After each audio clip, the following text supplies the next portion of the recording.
सियावर रामचंद्र की जय सिया राम। उत्तर प्रदेश की राज्यपाल आनंदीबेन पटेल राष्ट्रीय स्वयंसेवक संघ के परम उत्कर्ष बिंदु की साक्षी बन रही है। आज संपूर्ण भारत, संपूर्ण विश्व राममय है।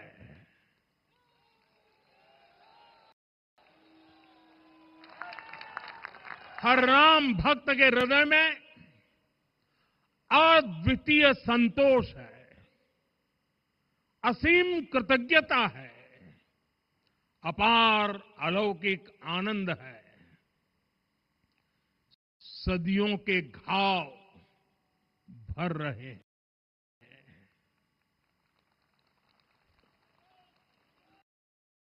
सदियों की वेदना आज विराम पा रही है। सदियों का संकल्प आज सिद्धि को प्राप्त हो रहा है। आज उस यज्ञ की पूर्णाहुति है जिसकी अग्नि 500 वर्ष तक प्रज्वलित रही। जो यज्ञ एक पल भी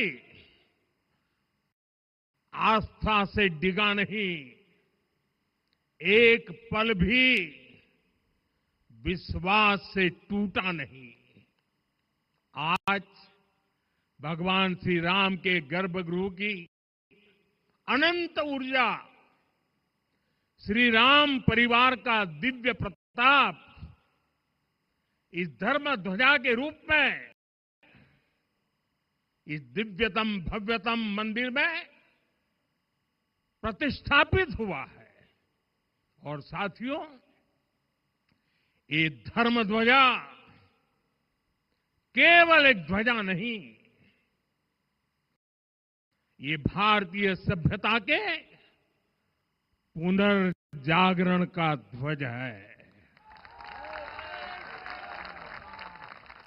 इसका भगवा रंग, इस पर रचित सूर्य वंश की ख्याति, वर्णित होम शब्द और अंकित कोविदार वृक्ष राम राज्य की कीर्ति को प्रतिरूपित करता है। ये ध्वज संकल्प है, ये ध्वज सफलता है, ये ध्वज संघर्ष से सृजन की गाथा है, ये ध्वज सदियों से चले आ रहे स्वप्नों का साकार स्वरूप है। ये ध्वज संतों की साधना और समाज की सहभागिता की सार्थक परिणति है। साथियों, आने वाली सदियों और सहस्त्र शताब्दियों तक ये धर्म ध्वज प्रभु राम के आदर्शों और सिद्धांतों का उद्घोष करेगा। ये धर्म ध्वज आह्वान करेगा, सत्यमेव जयते नानृतम, यानी जीत सत्य की ही होती है, असत्य की नहीं। ये धर्म ध्वज उद्घोष करेगा, सत्यम एक पदम ब्रह्म सत्य धर्म प्रतिष्ठित, अर्थात सत्य ही ब्रह्म का स्वरूप है। सत्य में ही धर्म स्थापित है। ये धर्म ध्वज प्रेरणा बनेगा, प्राण जाए पर वचन न जाही, अर्थात जो कहा जाए वही किया जाए, ये धर्म ध्वज संदेश देगा। कर्म प्रधान विश्व रची राखा, अर्थात विश्व में कर्म और कर्तव्य की प्रधानता हो, ये धर्म ध्वज कामना करेगा। बैर न विग्रह आस न त्रासा, सुखमय ताहि सदा सब आशा। यानी भेदभाव, पीड़ा, परेशानी से मुक्ति, समाज में शांति और सुख हो, ये धर्म ध्वज हमें संकल्पित करेगा। नहीं दरिद्र कोउ दुखी न दीना, यानी हम ऐसा समाज बनाएं जहां गरीबी न हो, कोई दुखी या लाचार न हो। साथियों, हमारे ग्रंथों में कहा गया है, आरोपितम ध्वजम दृष्ट्वा, ये अभिनंदनित धार्मिका ते अपि सर्वे प्रमुच्यते महापातक कोटि भी। यानी जो लोग किसी कारण मंदिर नहीं आ पाते और दूर से मंदिर के ध्वज को प्रणाम कर लेते हैं, उन्हें भी उतना ही पुण्य मिल जाता है। साथियों, ये धर्म ध्वज भी इस मंदिर के ध्येय का प्रतीक है। ये ध्वज दूर से ही राम लला की जन्मभूमि के दर्शन कराएगा और युगों युगों तक प्रभु श्री राम के आदेशों और प्रेरणाओं को मानव मात्र तक पहुंचाएगा। साथियों, मैं संपूर्ण विश्व के करोड़ों राम भक्तों को इस अविस्मरणीय क्षण की, इस अद्वितीय अवसर की हार्दिक शुभकामनाएं देता हूं। मैं आज उन सभी भक्तों को भी प्रणाम करता हूं, हर उस दानवीर का भी आभार व्यक्त करता हूं जिसने राम मंदिर निर्माण के लिए अपना सहयोग दिया। मैं राम मंदिर के निर्माण से जुड़े हर श्रमवीर, हर कारीगर, हर योजनाकार, हर वास्तुकार, सभी का अभिनंदन करता हूं। साथियों, अयोध्या वह भूमि है जहां आदर्श आचरण में बदलते हैं। यही वह नगरी है जहां श्री राम ने अपना जीवन पथ शुरू किया था। इसी अयोध्या ने संसार को बताया कि एक व्यक्ति कैसे समाज की शक्ति से, उसके संस्कारों से पुरुषोत्तम बनता है।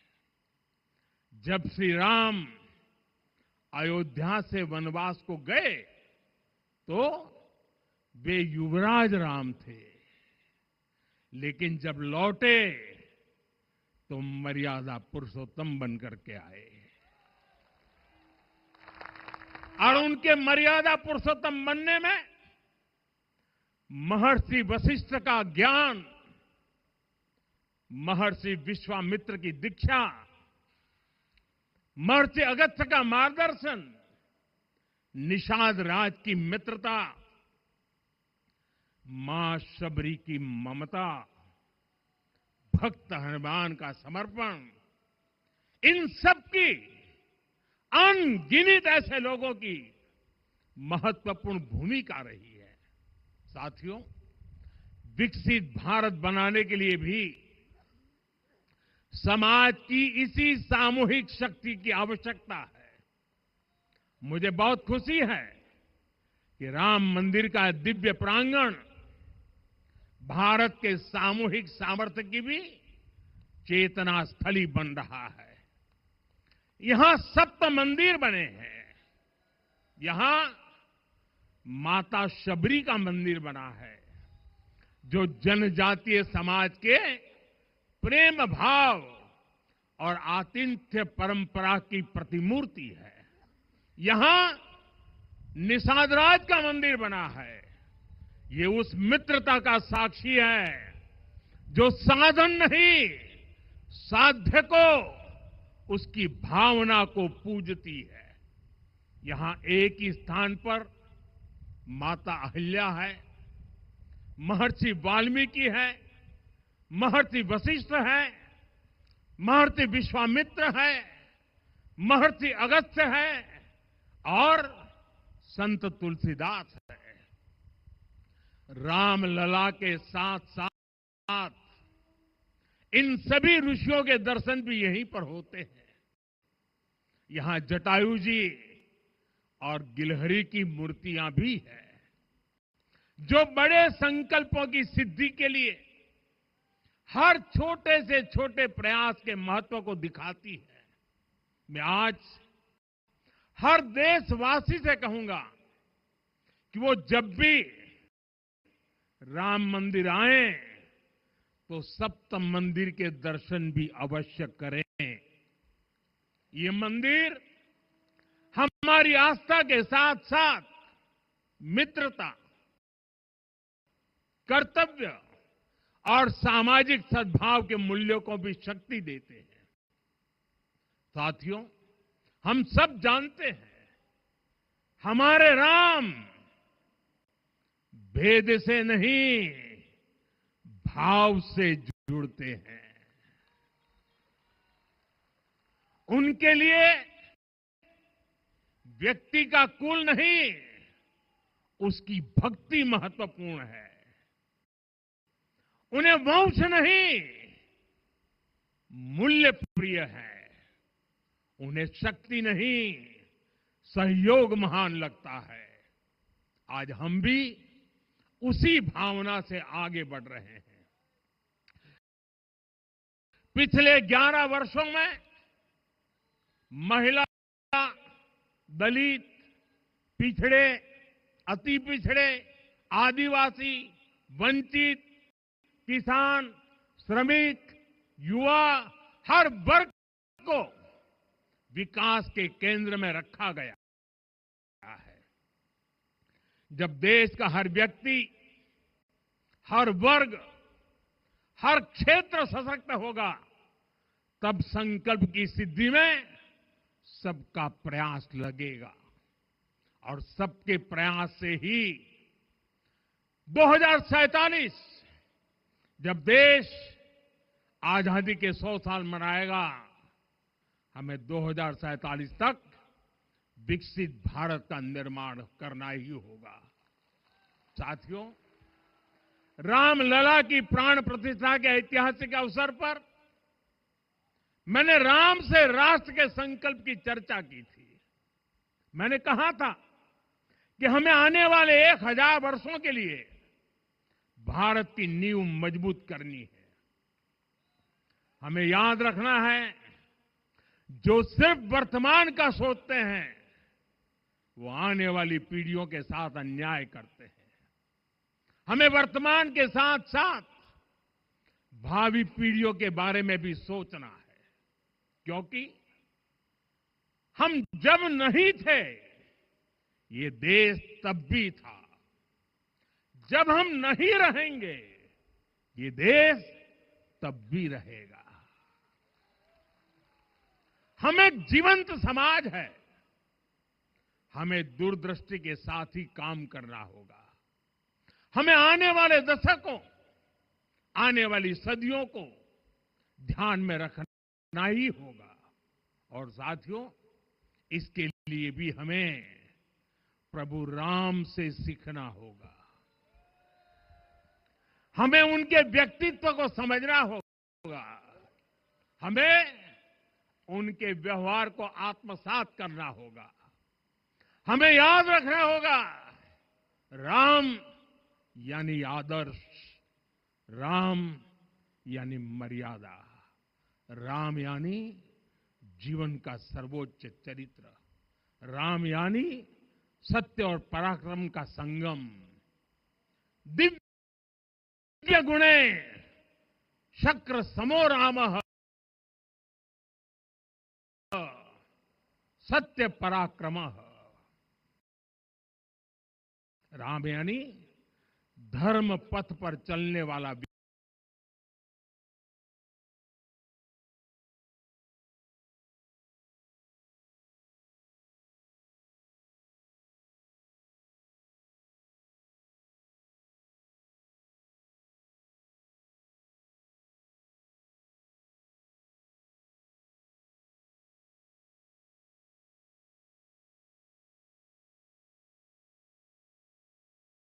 न तुष्यति। राम यानी श्रेष्ठ संगति का चयन, शीला वृद्धे, ज्ञान वृद्धे, वयो वृद्धे च सज्जनै। राम यानी विनम्रता में महाबल, वीर्यवान न च वीर्यण, महता स्वेन विस्मितः। राम यानी सत्य का अडिग संकल्प, न च अनुत्र कथो विद्वान। राम यानी जागरूक, अनुशासित और निष्कपट मन, निस्तिंद्र अपम्रत च स्वदोष परदोषवित। साथियों, राम सिर्फ एक व्यक्ति नहीं, राम एक मूल्य है, एक मर्यादा है, एक दिशा है। अगर भारत को साल 2047 तक विकसित बनाना है, अगर समाज को सामर्थ्यवान बनाना है, तो हमें अपने भीतर राम को जगाना होगा। हमें अपने भीतर के राम की प्राण प्रतिष्ठा करनी होगी। और इस संकल्प के लिए आज से बेहतर दिन और क्या हो सकता है।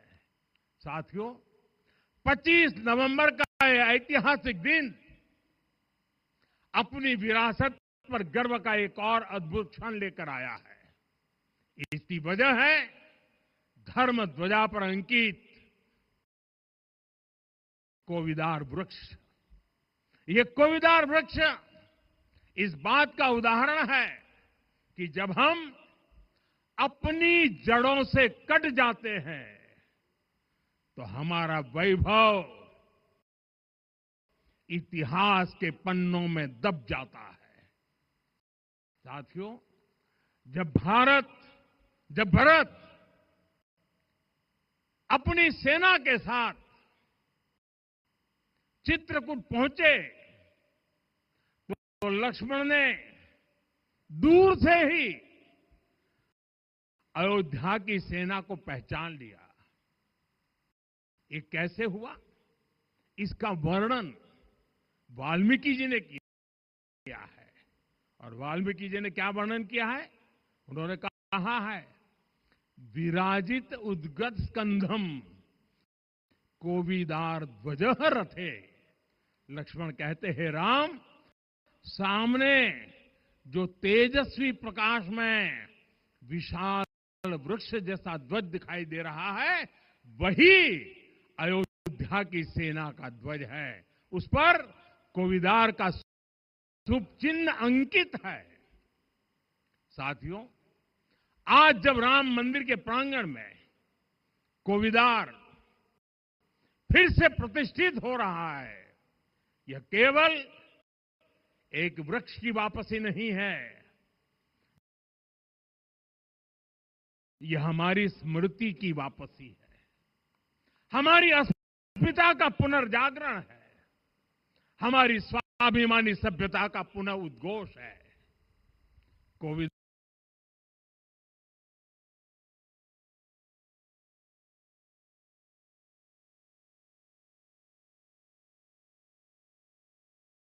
साल 1835 में 1835 में मैकाले नाम के एक अंग्रेज ने भारत को अपनी जड़ों से उखाड़ने के बीज बोए थे। मैकाले ने भारत में मानसिक गुलामी की नींव रखी थी। 10 साल बाद यानी 2035 में उस अपवित्र घटना को 200 वर्ष पूरे हो रहे हैं। कुछ दिन पहले मैंने एक कार्यक्रम में आग्रह किया था कि हमें आने वाले 10 वर्षों तक उस 10 वर्षों का लक्ष्य लेकर चलना है कि भारत को गुलामी की मानसिकता से मुक्त करके रहेंगे। साथियों, सबसे बड़ा दुर्भाग्य यह है कि मैकाले ने जो कुछ सोचा था उसका प्रभाव कहीं व्यापक हुआ। हमें आजादी मिली लेकिन हीन भावना से मुक्ति नहीं मिली। हमारे यहां एक विकार आ गया कि विदेश की हर चीज, हर व्यवस्था अच्छी है और जो हमारी अपनी चीजें हैं उनमें खोट ही खोट है। साथियों, गुलामी की यही मानसिकता है जिसने लगातार यह स्थापित किया हमने विदेशों से लोकतंत्र लिया। कहा गया कि हमारा संविधान भी विदेश से प्रेरित है, जबकि सच ये है कि भारत लोकतंत्र की जननी है, मदर ऑफ डेमोक्रेसी है। लोकतंत्र हमारे डीएनए में है। साथियों, अगर आप तमिलनाडु जाएंगे तो तमिलनाडु के उत्तरी हिस्से में उत्तिरमेरूर गांव है। वहां हजारों वर्ष पहले का एक शिलालेख है। उसमें बताया गया है कि उस कालखंड में भी कैसे लोकतांत्रिक तरीके से शासन व्यवस्था चलती थी, लोग कैसे सरकार चुनते थे। लेकिन इस भारत की कितनी ही पीढ़ियों को इस जानकारी से भी वंचित रखा गया। साथियों, हमारी व्यवस्था के हर कोने में गुलामी की इस मानसिकता ने डेरा डाला हुआ था। अब याद करिए, भारतीय नौसेना का ध्वज सदियों तक उस ध्वज पर ऐसे प्रतीक बने रहे जिनका हमारी सभ्यता, हमारी शक्ति, हमारी विरासत से कोई संबंध नहीं था। अब हमने नौसेना के ध्वज से गुलामी के हर प्रतीक को हटाया है। हमने छत्रपति शिवाजी महाराज की विरासत को स्थापित किया है। और ये सिर्फ एक डिजाइन में बदलाव नहीं हुआ, ये मानसिकता बदलने का क्षण था।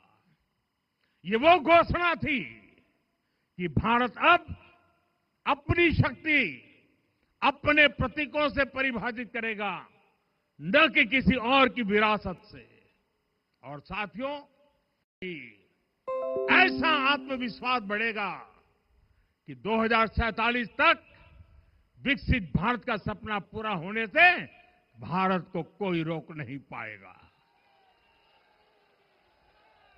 आने वाले 1000 वर्ष के लिए भारत की नींव तभी सशक्त होगी जब मैकाले की गुलामी के प्रोजेक्ट को हम अगले 10 साल में पूरी तरह ध्वस्त करके दिखा देंगे। साथियों, अयोध्या धाम में रामलला का मंदिर परिसर भव्य से भव्यतम हो रहा है और साथ ही अयोध्या को संवारने का काम लगातार जारी है। आज अयोध्या फिर से वह नगरी बन रही है जो दुनिया के लिए उदाहरण बनेगी। त्रेता युग की अयोध्या ने मानवता को नीति दी।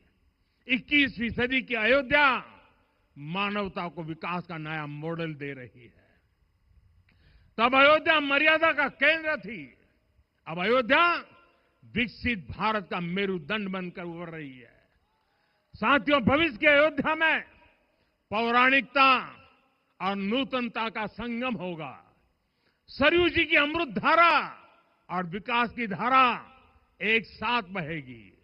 यहां आध्यात्म और आर्टिफिशियल इंटेलिजेंस दोनों का तालमेल दिखेगा। राम पथ, भक्ति पथ और जन्मभूमि पथ से नई अयोध्या के दर्शन होते हैं। अयोध्या में भव्य एयरपोर्ट है। अयोध्या में आज शानदार रेलवे स्टेशन है। वंदे भारत और अमृत भारत एक्सप्रेस जैसी ट्रेनें अयोध्या को बाकी देश से जोड़ रही हैं। अयोध्या वासियों को सुविधाएं मिले, उनके जीवन में समृद्धि आए, इसके लिए निरंतर काम चल रहा है। साथियों, जब से प्राण प्रतिष्ठा हुई है, तब से लेकर आज तक करीब करीब 45 करोड़ श्रद्धालु यहां दर्शन के लिए आ चुके हैं। ये वो पवित्र भूमि है जहां 45 करोड़ लोगों के चरण रज पड़े हैं और इससे अयोध्या और आसपास के लोगों की आय में आर्थिक परिवर्तन आया है, वृद्धि हुई है। कभी अयोध्या विकास के पैमानों में बहुत पीछे थी। आज अयोध्या नगरी यूपी के अग्रणी शहरों में से एक बन रही है। साथियों, 21वीं सदी का आने वाला समय बहुत महत्वपूर्ण है। आजादी के बाद के 70 साल में भारत विश्व की 11वीं सबसे बड़ी अर्थव्यवस्था बना। 70 साल में 11वीं। लेकिन पिछले 11 साल में ही भारत विश्व की 5वीं सबसे बड़ी अर्थव्यवस्था बन चुका है। और वो दिन दूर नहीं जब भारत विश्व की 3री सबसे बड़ी अर्थव्यवस्था भी बन जाएगा। आने वाला समय नए अवसरों का है, नई संभावनाओं का है। और इस अहम कालखंड में भी भगवान राम के विचार ही हमारी प्रेरणा बनेंगे। जब श्री राम के सामने रावण विजय जैसा विशाल लक्ष्य था, तब उन्होंने कहा था, सौरज धीरज ते ही रथ चाका, सत्यशील दृढ़ ध्वज पताका, बल विवेक दम परहित गोरे, क्षमा कृपा समता रजु जोरे। यानी रावण पर विजय पाने के लिए जो रथ चाहिए, शौर्य और धैर्य उसके पहिए हैं, उसकी ध्वजा सत्य और अच्छे आचरण की है, बल, विवेक, संयम और परोपकार इस रथ के घोड़े हैं। लगाम के रूप में क्षमा, दया और समता है जो रथ को सही दिशा में रखते हैं। साथियों, विकसित भारत की यात्रा को गति देने के लिए ऐसा ही रथ चाहिए, ऐसा रथ जिसके पहिए शौर्य और धैर्य हो, यानी चुनौतियों से टकराने का साहस भी हो और परिणाम आने तक दृढ़ता से डटे रहने का धैर्य भी हो। ऐसा रथ जिसकी ध्वजा सत्य और सर्वोच्च आचरण हो, यानी नीति, नियत और नैतिकता से समझौता कभी न हो। ऐसा रथ जिसके घोड़े बल, विवेक, संयम और परोपकार हो, यानी शक्ति भी हो, बुद्धि भी हो, अनुशासन भी हो और दूसरों के हित का भाव भी हो। ऐसा रथ जिसकी लगाम क्षमा, करुणा और संभाव हो, यानी जहां सफलता का अहंकार नहीं और असफलता में भी दूसरों के प्रति सम्मान बना रहे। और इसलिए मैं आदरपूर्वक कहता हूं, ये पल कंधे से कंधा मिलाने का है, ये पल गति बढ़ाने का है, हमें वो भारत बनाना है जो राम राज्य से प्रेरित हो, और ये तभी संभव है जब स्वयं हित से पहले देश हित होगा, जब राष्ट्रहित सर्वोपरि रहेगा। एक बार फिर आप सभी को बहुत बहुत शुभकामनाएं देता हूं। जय सिया राम, जय सिया राम, जय सिया राम। माननीय प्रधानमंत्री जी, सरसंघ चालक जी अब यहां से विदा लेंगे। आप सब बंधु खड़े होकर उनके आगमन पर अपनी कृतज्ञता व्यक्त कर सकते हैं।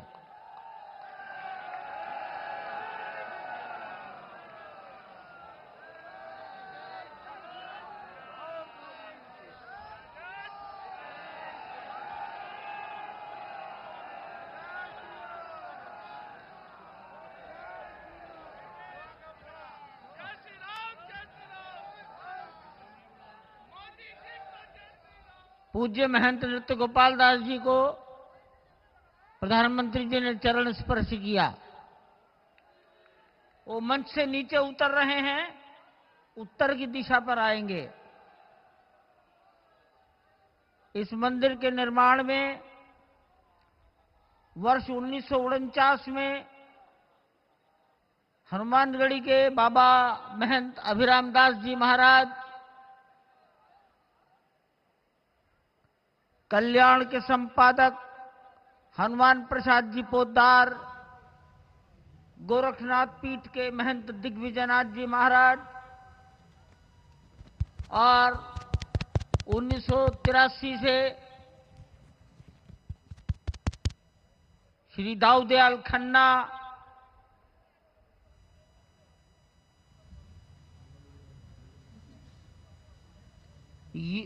यो महंत अवेद्यनाथ जी महाराज, परमहंस रामचंद्र दास जी महाराज,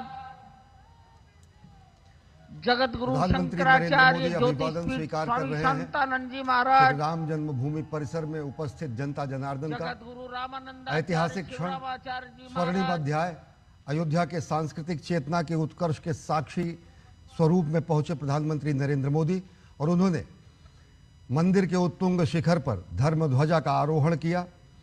प्रधानमंत्री नरेंद्र मोदी ने कहा कि समस्त भारत, समूचा विश्व राममय है। अलौकिक आनंद की अनुभूति हो रही है। सदियों के घाव भर रहे हैं, सदियों की वेदना विराम ले रही है और सदियों के संकल्प की सिद्धि हुई है।